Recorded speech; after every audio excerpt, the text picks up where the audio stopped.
Bertie the bus was giving some visitors a tour of the island of Soda.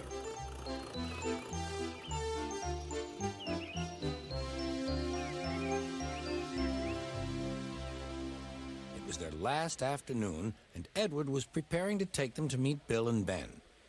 He found it hard to start the heavy train.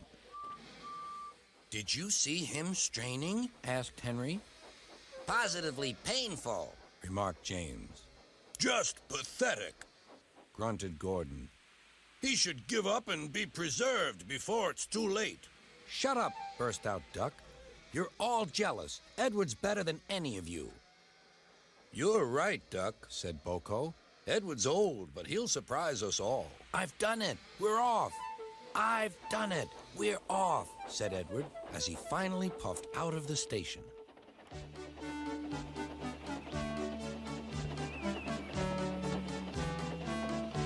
Bill and Ben were delighted to see the visitors. They loved being photographed.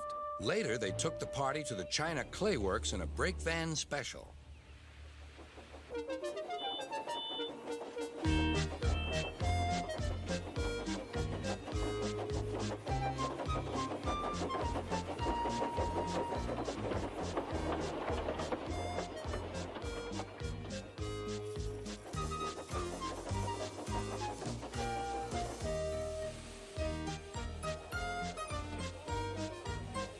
Everyone had a splendid time, and the visitors were most impressed.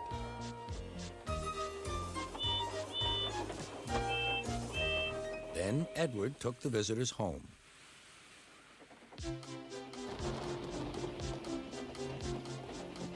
On the way, the weather changed.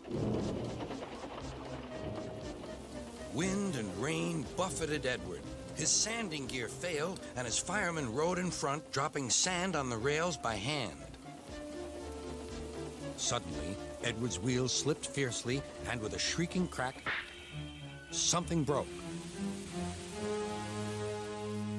The crew inspected the damage. Repairs took some time. One of your crank pins broke, Edward, said his driver. We've taken your side rods off. Now you're like an old-fashioned engine. Can you get these people home? They must start back tonight. I'll try, sir, promised Edward. Edward puffed and pulled his hardest, but his wheels kept slipping and he could not start the heavy train. The passengers were anxious. The driver, fireman, and conductor went along the train, making adjustments between the coaches. We've loosened the couplings, Edward. Now you can pick up your coaches one by one, just as you do with freight cars. That'll be much easier, said Edward. Come on, he puffed and moved cautiously forward. The first coach moving helped to start the second, and the second helped the third.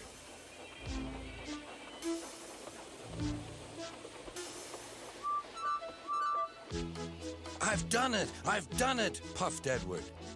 Steady, boy, warned his driver. Well done, boy. You've got them! You've got them! And he listened happily to Edward's steady beat as he forged slowly but surely ahead. At last, battered, weary, but unbeaten, Edward steamed in. Henry was waiting for the visitors with the special train.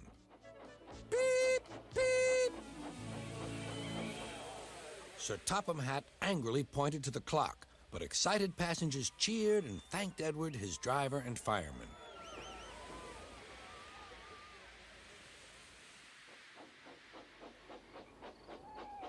Duck and Boko saw to it that Edward was left in peace.